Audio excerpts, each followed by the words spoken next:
지난주 신방을 하는데 권사님이 이렇게 말씀하시더라고요. 하나님이 꿈에라도 나타나셔서 말씀하시면은 예수 잘 믿을 텐데요 라고 이야기를 하시더라고요. 공감이 많이 갔습니다. 저 역시도 하나님이 우리에게 꿈이나 환상이나 여러 가지 또 우리가 생각하는 성경이 말하는 어느 날 갑자기 하나님이 천사를 보내셔서 이렇게 말씀해 주신다면은 하나님의 뜻이 너무나 이게 분명히 알려지기 때문에 내가 하나님 더 잘 믿을 수 있을 텐데, 더 신나서 하나님 믿을 텐데 라는 이제 그런 마음이 들거든요. 그런데 여러분, 하나님 환상 중에 혹은 또 하나님이 또 천사를 혹은 꿈을 통하여 말씀하시면요, 그 반응이 어떠냐, 성경에 보니까 이게 무슨 일인가 의아해하는 거예요. 의심하게 되어지는 거예요. 베드로와 고넬료의 환상 이야기가 사실은 그와 같잖아요. 하나님이 옛적에는 꿈으로 환상으로 여러 모양과 여러 모습, 그리고 또 선지자로 말씀하셨다고 했는데, 그러나 이때에는 아들이신 예수 그리스도를 통하여 말씀하신다고 히브리서 기자는 우리에게 알려주고 있어요. 아들이신 예수 그리스도를 통해서, 그분의 말씀을 통해서, 그리고 그분이 세우신 그분의 몸된 교회를 통하여서 오늘 하나님은 분명하고 선명한 하나님의 뜻을 하나님의 사랑받는 자녀들에게 알려주시는 것입니다. 오늘 이제 사도행전 10장의 그 마지막 이야기를 우리가 함께 듣기를 원합니다. 베드로에게 그리고 고넬료에게 나타나신 그 꿈과 환상 중에 나타나셨던 하나님의 뜻이 비로소 무엇인지가 선명하게 드러나는 거예요. 고넬료의 요청을 받고 고넬료의 집에 당도하여서 내가 무슨 일로 나를 불렀느냐라고 하였을 때, 고넬료가 2차 저차에서 하나님의 또 천사의 지시하심을 따라서 제가 당신을 초청했습니다. 이제 우리는 모두가 다 여기 모여서 당신을 통해서 주시는 하나님의 뜻을 듣기 위해 모였사오니 말씀해 주세요 라고 할 때, 그때 베드로가 뭐라고 그러냐면 내가 이제야 비로소 하나님의 뜻을 깨달았다 라고 말하는 거예요. 베드로가 입을 열어 말하되 내가 참으로 하나님은 사람의 외모를 보지 아니하시고 각 나라 중 하나님을 경외하며 의를 행하는 사람은 다 받으시는 줄 깨달았도다. 내가 이제야 비로소 깨달았다 라고 말하는 거예요. 여러분, 베드로는 어떻게 하나님의 뜻을 깨달아 알 수 있었습니까? 베드로에게 하나님이 세 차례에 걸쳐서 특별한 환상을 그에게 보여주셨죠. 그가 정오 기도 시간을 이제 막 마치고 배가 고파 시장하여서 음식을 준비하라고 말하고 있었던, 여전히 그 옥탑방 꼭대기에서 기도하고 있을 때 하나님이 그에게 환상을 보여주시는 것, 여러분, 우리가 여러 번 같이 봤잖아요. 환상 중에 하늘에서 보자기에 둘러싸인 큰 그릇이 내려오는데 그 안에 여러 가지 또 짐승들, 기는 짐승들, 산 짐승들 이렇게 다 담겨 있는 거예요. 근데 하나님의 음성으로 일어나 잡아먹으라 하니까 베드로가 뭐라 그럽니까? 주님에게, 주님, 제가 그럴 수 없습니다. 제가 이때까지 살면서 부정한 것은 먹지 않았습니다. 부정한 것들이 그 안에 많이 담겨 있었던 거죠. 그러자 하나님이 다시 말씀하시죠. 하나님이 정하다 한 것을 내가 속되다 하지 말라. 여러분, 이러한 환상이 똑같이 3번이나 그에게 있었다고 말합니다. 여러분, 이 환상을 보고 나서 베드로가 어땠다고요? 본바 환상이 무슨 뜻인지 속으로 어떻게 했다고요? 권사님, 의아해했대잖아요. 의아해했대잖아요. 이게 무슨 일인가? 환상을 보았는데 의아해한 거예요. 마침 고넬료가 보낸 2사람이 그를 찾아왔습니다. 그러자 또 성령께서 이렇게 말씀하시잖아요. 의심하지 말고 함께 가라. 20절에 성령이 그렇게 말씀하시는 거예요. 의심하지 말라고 하신 이유가 뭐라고 제가 지난주에 말씀드렸죠? 베드로가 속으로 의심하고 있으니까 의심하지 말라고 하신 거예요. 의아해하고 의심하고 있었던 것이 똑같은 환상을 3번이나 보고 하나님의 음성을 계속해서 들은 베드로의 상태였다라는 거예요.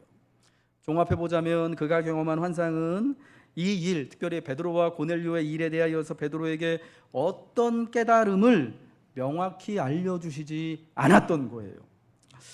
고넬료가 보낸 2사람과 욥바의 형제들과 함께 이튿날 가이사랴 고넬료 집에 당도하였을 때야 고넬료와 여러 사람들이 그곳에 함께 모여 있는 것을 보고서야, 고넬료가 베드로를 청한 이유를 듣고 나서야 비로소 베드로는 하나님께서 그에게 환상을 보여주신 이유, 그리고 베드로를 가이사랴로 이방인 고넬료에게로 보내시는지를, 왜 보내셨는지, 그 뜻을, 왜 하나님이 환상 중에 말씀하셨는지를 그때서야 비로소 분명히 깨닫게 된 거예요. 여러분, 여러분 중에도 혹시 하나님이 환상 중에 나한테 이렇게 하나님이 좀 지시하시면 참 좋겠다 싶으신 분들 혹시 계실지 모르겠습니다. 저도 분명히 좀 그런 일이 그런 경험이 있었으면 하는 바람을 가지고 있어요. 여러분 오늘날도 하나님께서 왜 그런 방법으로 우리 하나님의 사람들에게 말씀하시지 않겠습니까? 왜 하나님의 천사를 보내주시지 않겠습니까? 왜 꿈과 환상 중에 하나님께서 뜻하시고자 하신다면 분명히 그런 일을 왜 하시지 않으시겠습니까마는 우리가 환상을 보아도 하나님의 천사를 만나도 이게 무슨 뜻인지 의아하고 의심하기가 더 쉽다라는 것을 알아야 한다라는 겁니다. 베드로에게 하나님의 뜻이 정확하게 알려진 것은요, 베드로가 고넬료를 만났을 때입니다. 고넬료와 그의 집에 있던 여러 사람이 함께 있는 것을 보고 마침내 비로소 베드로는 하나님의 말씀, 하나님의 뜻, 하나님이 보여주시고자 하시는 그 환상이 뜻하는 바가 무엇인지 의심하던 것이 말끔히 사라지게 된 거예요. 의아한 상태가 아니라 이제야 비로소 깨닫게 되어진 거죠. 그러니까 그가 3번에 걸쳐 본 환상은 하나님의 뜻을 가리키기 위한 표지판의 역할, 손가락의 역할이었던 거예요. 정확한 하나님의 뜻은 이제 베드로를 통해 하나님이 지시하신 모든 말씀을 듣기 위해 모인 고넬료와 그 집안에 모인 여러 사람들, 고넬료가 베드로를 부르고 나서 자기 집에 초청한 그의 모든 가족들과 친척들과 가까운 친구들이 다 모여 있는 것을 통해 밝히 깨닫고 보이게 된 것입니다. 여러분 베드로의 경우에도 오늘날 우리의 경우에도 하나님의 뜻은 어떻게 우리에게 전달되어지고 알려지게 되겠습니까? 하나님의 사람들을 통해 전해지는 겁니다. 하나님이 사랑하는 사람들이 하나님의 말씀을 듣기 위해 함께 모여 있는 자리에, 그러니까 교회에 하나님의 성도들이 함께 교제하는 그곳에 부르신 하나님의 남녀 자녀들이 있는 곳을 통해서 하나님이 말씀하시는 거예요. 그것이 히브리서 1장 2절에 이제는 하나님께서 아들이신 그리스도 예수를 통하여서 우리에게 말씀하십니다 라고 하신 그 뜻이 된다라는 것입니다. 그러므로 사랑하는 성도 여러분들, 하나님의 뜻을, 나를 향한 하나님의 뜻, 우리 가정과 우리 교회를 향한 하나님의 뜻을 여러분 밝히 듣기를 원하시죠? 아멘이시죠? 우린 또 장로교인이라서 뭐 꿈이나 환상이나 이런 거 별로 좋아하지는 않는데, 뭐 그래도 그랬으면 참 또 한번 경험하면 참 좋겠다 싶은 그런 마음이 있지만, 여러분 물론 하나님이 또 허락하시면 여러분 또 그런 또 경험도 해보시길 또 저는 기도하고 또 바랍니다. 저도 그랬으면 좋겠고요. 그러나 우리를 향한 하나님의 선명하신 뜻은 우리가 모여 있을 때에 하나님이 예수 그리스도를 통하여 주신 그 말씀이 교회로 말미암아 해석되어지고 전해지게 될 때에 비로소 우리는 깨닫게 되어짐을 믿으시기 바랍니다. 그러므로 여러분 우리가 하나님의 뜻을 비로소 깨닫기 위하여서, 비로소 밝게 듣고 하나님의 은혜를 따라 살아가기 위하여서 우리가 함께 모이기를 힘써야 할 줄로 믿습니다. 예수 믿는 여러 사람이, 하나님을 경건히 사모하고 따라가고자 하는 여러 사람이 함께 모인 그곳에 하나님의 뜻이 교회로 말미암아 드러나게 되어지는 것입니다. 그럼 이제 베드로가 깨달은 것은 무엇인가 하는 거, 이게 너무너무 중요한 거예요. 우리 본문 34절과 35절의 말씀을 함께 보도록 하겠습니다. 읽겠습니다. 시작. 베드로가 입을 열어 말하되 내가 참으로 하나님은 사람의 외모를 보지 아니하시고 각 나라 중 하나님을 경외하며 의를 행하는 사람은 다 받으시는 줄 깨달았도다. 아멘. 이 베드로와 고넬료 이야기에서 정말 가장 중요한 사건이, 오늘 그 중요한 그 선포가 베드로의 입을 통해서 이제 비로소 하나님의 뜻을 깨달은 베드로를 통하여서 나타나게 되는데, 그게 뭐냐? 비로소 하나님은 참으로 사람의 외모를 보지 아니하시고, 하나님은 차별하지 않으시고 각 나라 중 하나님을 경외하며 의를 행하는 사람은 다 받으시는 줄 이제야 비로소 깨달았다라는 거예요. 하나님은 차별 없이 하나님의 사랑하는 백성들을, 하나님의 사랑하는 자녀들을, 그 사람이 로마 사람이건 그 사람이 유대 사람이건 그 사람이 남종이건 여종이건 관계없이, 그 사람이 부유한 사람이건 그렇지 못한 사람이건 관계없이 하나님의 은혜대로 부르셔서 하나님의 자녀 되게 하신다라는 거예요. 이 놀라운 하나님의 은혜에 하나님은 차별이 없으시다라는 것을 내가 비로소 깨달았다고 말하는 것입니다. 그러니까 지금 여기 모여있는 고넬료와 여러 많은 형제들이 저 예루살렘에 모여있는 교회와 똑같이 하나님의 은혜를 듣기 위하여서, 그리스도 예수에 관한 말씀을 듣고 하나님의 자녀가 되기 위하여서 모인 하나님의 교회이고 하나님의 사랑받는 자녀다라는 사실을 분명히 비로소야 베드로가 눈에서 비늘이 떨어지는 것처럼 비로소야 깨닫게 되어지는 놀라운 은혜 선포가 일어나게 되어지는 거예요.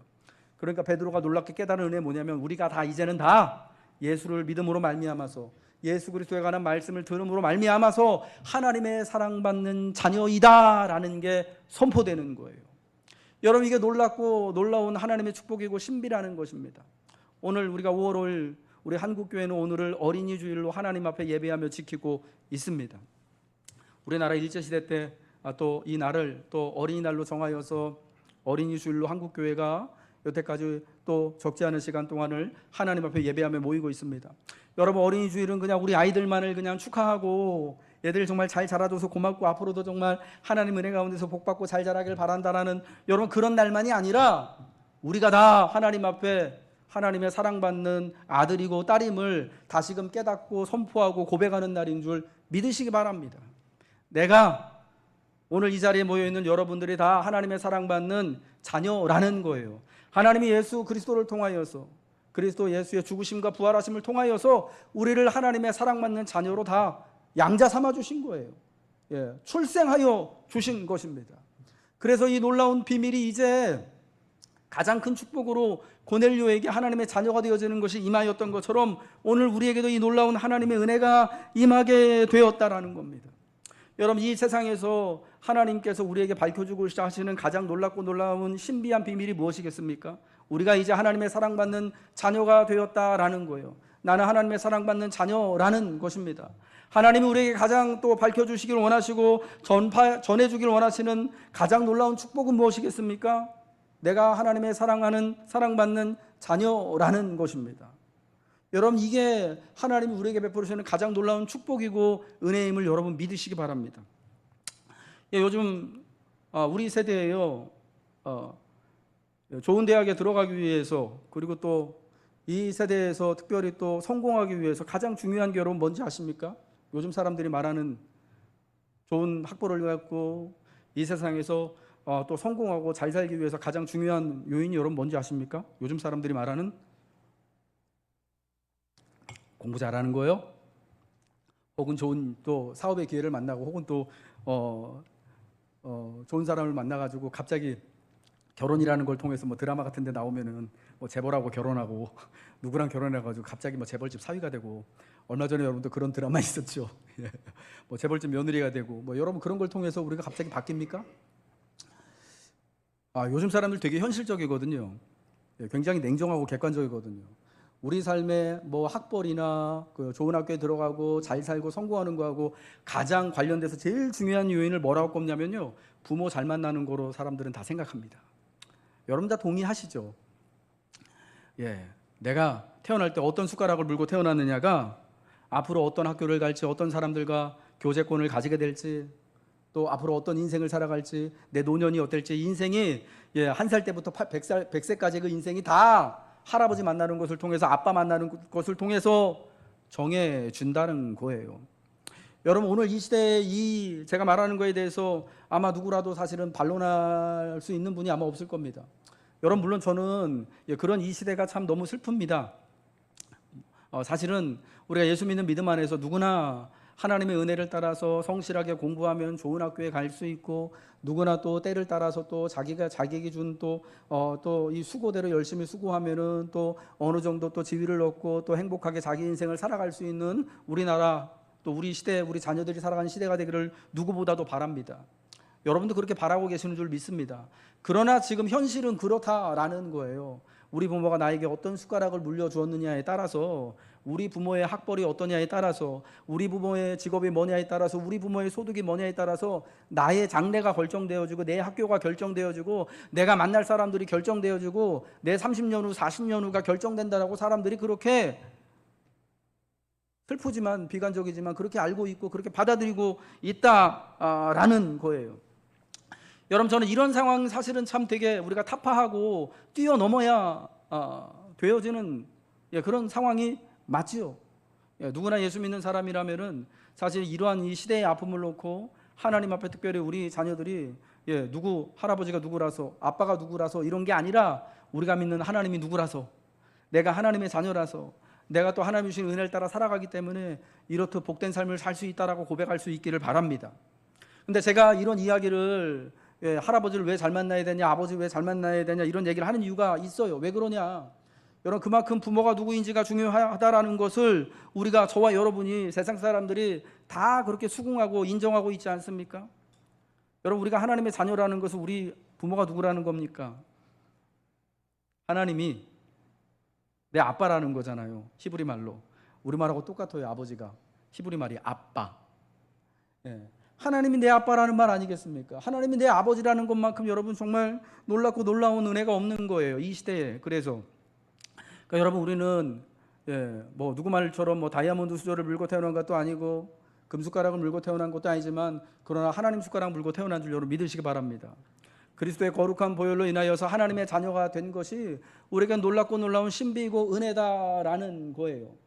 자녀가 된 것이 가장 큰 축복이라는 것입니다. 왜냐? 자녀이면은 상속자라고 성경이 말씀하잖아요. 히브리서가. 하나님의 상속자로서 하나님의 모든 것을 상속받고 하나님의 은혜를 따라서 우리의 일생을 하나님이, 우리의 지금 이 육신에 있는 이 일생뿐만 아니라 영원토록 하나님이 우리의 보호자가 되어주시고 우리를 돌봐주시는 그 하나님의 은혜를 베풀어 주신다라는 거예요. 여러분, 아빠 노릇 하시겠다라는 것, 우리를 자녀 삼아 주셨다라는 것이 바로 그러한 의미가 있다라는 겁니다. 근데 여러분, 그러나 아주 자주 종종 우리는 내가 하나님의 자녀다라는 사실을 잊고 지낼 때가 있습니다. 아니, 내가 예배에 와서 하나님은 우리 아버지고 내가 하나님의 자녀임은 내가 또 배워서 알고 또 입술로는 고백하지만, 사실은 하나님하고 내 사이가 하나님을 좀 내 인생에 언제나 늘 간섭하는 그런 좀 감독관 정도로, 혹은 우리 사춘기 시절에 항상 좀 우리 집에서 이렇게 막 그 감나라 판나라 이렇게 막 잔소리 많이 하는 아빠나 엄마 정도로만 생각하는 그런 성도들이 많이 있다라는 겁니다. 그저 하나님은 내가 잘할 때는 그래 너 잘하고 있다라고 하시고, 조금이라도 잘못하면은 막 책망하시고 이렇게 징계하시는 그런 감독관이나 내 직장 상사 정도 되시는 분으로 하나님을 또 생각하시는 분들이 여러분 계실 거예요. 아마 우리 대부분이 다 그렇게 생각할 겁니다. 내가 하나님 잘 믿으면 하나님이 복을 주시고, 그런데 조금이라도 잘못하면은 하나님 앞에 혼나고, 그래서 하나님하고 나 사이가 아들과 혹은 자녀와 부모 사이가 아니라 주종관계 사이나 직장 상사나 직장 후배 사이, 상사 반대를 뭐라고 그러죠? 갑자기 생각이 안 나네. 부하. 이거 되게 군대 용어 같네요. 뭐 다른 말 없을까요? 상사, 윗사람 아랫사람 이렇게 하는 게 좀 좋겠네요. 하나님은 윗사람, 나를 아랫사람 정도 생각하는 게, 여러분, 요즘 우리 시대 그리스도인들의 그런 하나님과의 관계된 그런 자화상이 아닌가 싶어요. 그런데요, 여러분, 그렇게 생각하신다면, 그리고 우리가 그렇게 생각하고 있는 것에 대해서 여러분, 하나님 얼마나 섭섭하실까요? 여러분, 만약 여러분의 자녀가 여러분을 우리 아빠는 그냥 꼰대고, 저희들이 저를 꼰대라고 생각해요. 그냥 맨날 잔소리나 하고, 별로 나를 이렇게 뭐 잘 챙겨주지는 않는 것처럼 맨날 감나라 막 교회 와라, 기도해라, 막 큐티해라, 막 이런 거 가지고 막 구박하고 막 공부 안 한다고 막 조금 막 이렇게 좀 컴퓨터 하고 있으면 막 와가지고 막 그 혼내고 야단치고, 제가 한 번은 열받아가지고 모니터를 뜯어본 적이 있는데, 한 번 그러고 지금껏 계속 사과하고 있습니다. 절대 여러분 그러지 마십시오. 우리가 생각하는 하나님이 그 정도라고 생각하면은 여러분, 하나님이 얼마나 섭섭하시고 슬프시겠어요. 저는 제가 애비로서요, 제가 한 짓거리는 생각을 못하고 애들이 저를 그냥 잔소리꾼 꼰대라고 생각할 때마다 좀 되게 섭섭하고 서운하고 마음이 아프거든요. 뭐 그런 거죠. 나는 이제 한 걸음 다가가려고 하면 한 10걸음 멀어지는. 근데 여러분, 하나님도 얼마나 섭섭하시겠냐 이거지요. 뭐 제가 저희 애들한테 하는 것처럼 하나님이 저희한테 하시지는 않죠. 그런데 우리가 사실 하나님을 그렇게 여길 때가 많잖아요. 그냥 윗사람하고 아랫사람 관계 정도로 생각을 하고, 부모 자식 간이긴 하지만은 나랑 별로 내외가 없는 사춘기 시절에 엄마 아빠 정도 생각을 하고, 이제는 뭐 그냥 좀 되게 불편한 어른 정도로 생각해서 그냥 좀 나 좀 내버려 두면 내가 좀 편할 것 같은데 하는 그런 관계 정도로만 생각한다라는 거죠. 그런데 여러분, 하나님은요, 우리와 하나님의 관계가 하나님의 사랑받는 자녀임을 계속해서 누누이 말씀하고 있는 거예요. 오늘 이 어린이 주일 고넬료의 이야기를 통하여서, 베드로의 입술의 고백, 베드로가 깨달은 바를 통하여서, 내가 이제야 비로소 하나님이 진짜 우리 아빠이심을, 하나님이 고넬료와 이 자리에 모여있는 모든 이방인 사람들의 아버지이심을 내가 이제야 비로소 깨달았다라고 말씀하는 것처럼, 우리가 다 하나님의 사랑받는 자녀임을, 그래서 하나님의 돌보심과 보호하심 아래 하나님의 은총 안에 살아가고 있음을 말씀하여 주고 있는 것입니다. 사랑하는 성도 여러분, 오늘 어린이 주일 우리에게 하나님이 다시금 말씀하여 주고자 하시는 바가 무엇이냐? 여러분에게 정말 하나님께서 복되게 하시고 축복되게 하여 주시고자 하는 가장 큰 복이 뭐냐? 우리가 저와 여러분이 하나님의 사랑받고 사랑받는 하나님의 자녀라는 것, 자녀라는 사실이다라는 것입니다. 하나님의 사랑받는 아들과 딸로서 하나님이 언제까지고 영원토록, 비록 우리가 조금 실수하고 잘못하고 좀 민하게 굴어도 하나님이 우리를 포기하지 않으시고 끝까지 하나님의 긍휼이 넘치는 사랑으로 품어주시는 여러분 그 놀라운 은혜를, 자녀된 은혜, 아빠의 은혜를 우리에게 부어주기를 원하신다라는 것임을 여러분 믿으시기 바랍니다. 여러분, 그래서 하나님의 이 놀라운 뜻은 우리가 자녀라는 것으로 나타나는 것이고, 하나님의 놀라운 축복은 우리가 하나님의 자녀됨, 하나님 우리의 아빠됨의 그 관계 안에서 우리에게 모든 것이 주어지고 있음을 우리가 꼭 깨달아야 한다는 것입니다. 하나님은 이 놀라운 은혜에 대한 증표로서요, 베드로의 말씀을 듣는 모든 사람들에게, 그러니까 그 집안에 모여있던 고넬료와 고넬료의 가족들과 친척들과 가까운 친구들 모두에게 성령을 내려보내셨습니다. 44절의 말씀입니다. 우리 한번 본문 44절 말씀, 우리가 한 문단을 뛰어넘었습니다. 같이 한번 읽겠습니다. 44절 말씀 시작. 베드로가 이 말을 할 때에 성령이 말씀 듣는 모든 사람에게 내려오시니. 베드로가요, 이제 그 하나님께서 주신 그 말씀을 비로소 깨닫고 나서 예수 그리스도에 관한 말씀을 담대히 모인 사람들한테 다 증언할 때에 성령이 사도행전 2장의 오순절 마가의 다락방에 내린 것처럼 그 똑같은 성령이 똑같은 역사로서 고넬료의 집안에 하나님의 말씀을 듣는 모든 사람에게 내리는 것입니다. 여러분, 성령은 우리에게 언제 임합니까? 예수님에 대한 말씀을 전하며 그 말씀을 듣는 자리에, 우리가 하나님의 말씀을 들을 때, 하나님의 말씀을 듣기 위하여 교회로 함께할 때 성령이 내려지는 거예요. 여러분이 성령이 내리는 것을 보고요, 베드로와 함께 욥바에서 온 유대인 형제들, 그러니까 할례받은 유대인 형제들이 깜짝 놀라게 되어집니다. 베드로와 함께 온 할례받은 신자들이 이방인들에게도 성령 부어 주심으로 말미암아 논란이, 이는 방언을 말하며 하나님 높임을 들음이라. 그래서 베드로가 어떻게 합니까? 이 사람들이 우리와 같은 성령을 받았으니, 고넬료 집에 모인 사람들이 받은 성령이나 자기가 받은 성령이나 똑같거든요.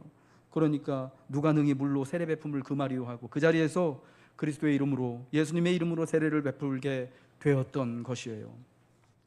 여러분, 성령이 임하는 것을 보고 왜 베드로와 함께 갔던 이 할례받은 유대인 신자들이 왜 깜짝 놀라게 됩니까? 그 자리에 성령이 임하는 걸 본 거예요. 성령이 오순절날 임한 것처럼 급하고 강한 바람과 같이 불의 혀처럼 갈라지면서 임하는 것이요, 고넬료와 그 자리에 있는 모든 사람에게 임한 거였습니다. 그런데 여러분, 그 고넬료의 집안에 모여있던 사람들은 어떤 사람들입니까? 다 로마 사람들이잖아요. 이방인들이잖아요. 원래 성령은 하나님의 백성에게 내리는 거예요. 요엘서 2장 28절 이하에 보면 그 후에 내가 내 영을 만민에게 부어주겠다. 그때에 내가 내 영을 남종과 여종에게 부어주겠다. 누구든지 여호와의 이름을 부르는 자는 구원을 얻으리라 말씀하셨습니다. 하나님의 성령이 이제 때가 되어지면은 하나님의 만민에게 부어질 것임을 유대인들은 알고 있었습니다. 남종에게도 여종에게도, 비록 자유하지 못하지만 남종에게도 여종에게도 부어지고, 그리하여 다 이 성령으로 인하여서 구원을 받게 되어짐을 선포한 것을 들었습니다. 그런데 이 성령은 자기들과 같은 유대인들에게만 주시는 줄 알았는데, 지금 보니까 똑같은 그 성령이, 똑같은 성령의 내림과 역사가 지금 고넬료와 같은 이방인들에게, 지금 이 자리에 모여있는 그 많은 이방인들에게 똑같이 동일하게 역사하는 것을 보게 되니까 깜짝 놀라게 된 거예요. 원래 옛 시절에는 구약 시대에는 성령이요, 제사장이나 선지자나 왕 같은 특별한 임무를 수행하는 사람들에게만 내렸습니다. 그래서 제사장과 선지자, 왕을 임명할 때 그 머리에 기름을 부어 임명하고 세우잖아요. 성령이 그에게 임했다라는 증표로요.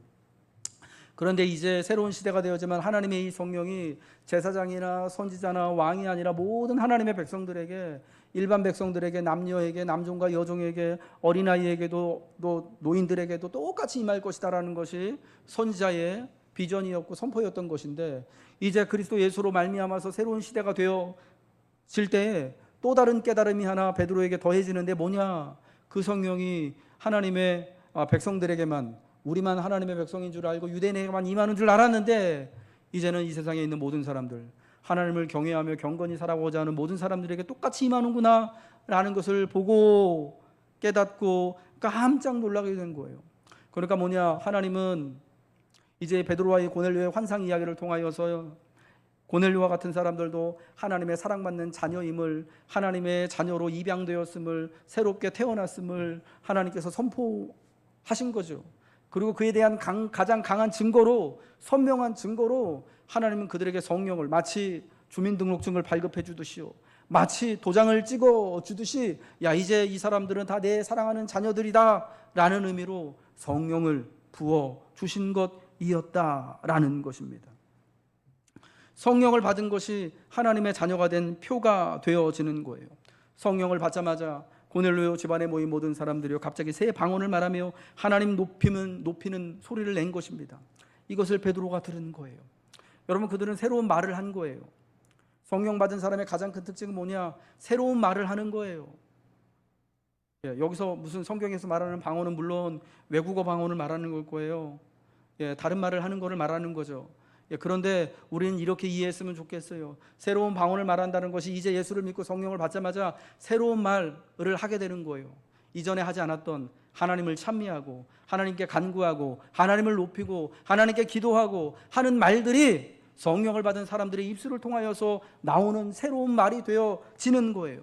그 결과로 하나님을 높이고 베드로와 같이 그리스도 예수의 증인이 되어지고 전도하게 되어지는 놀라운 역사가, 그런 기적과 같은 역사가 나타나게 되어진 것입니다.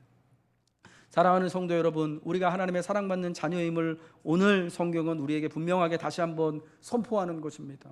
그 하나님의 사랑받는 자녀로서의 증거로서 하나님은 우리에게 성령을 허락하여 주신 줄 믿으시기 바랍니다.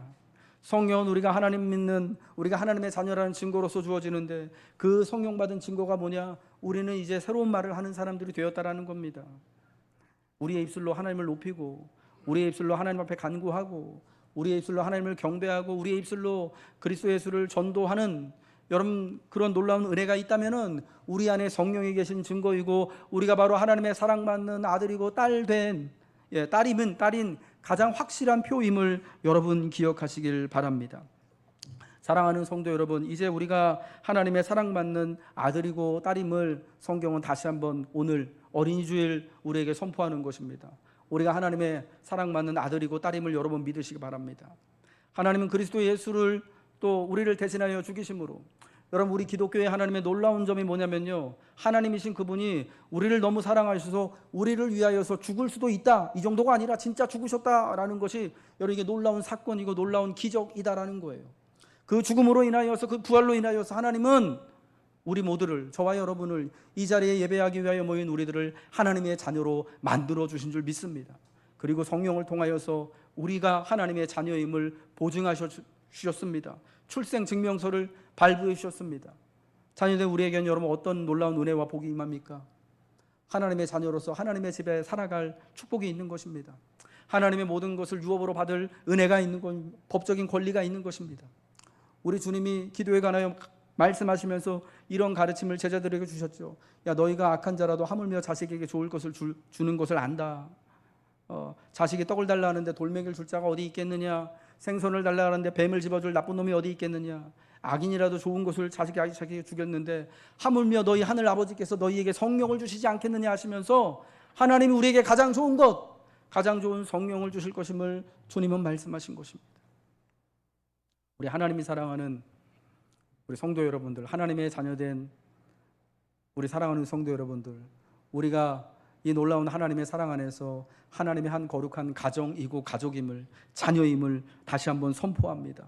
이 놀라운 하나님의 은혜 안에 성령을 따라 새로운 말로 하나님을 높이고, 성령을 따라 새로운 삶을 하나님의 은혜 가운데 살아가며 하나님의 모든 것으로 우리 일생의 힘을 삼아서 하나님의 허락하신 복되고 복된 인생과 복되고 복된 여러분의 가정을 살아가시길 주님의 이름으로 축복합니다.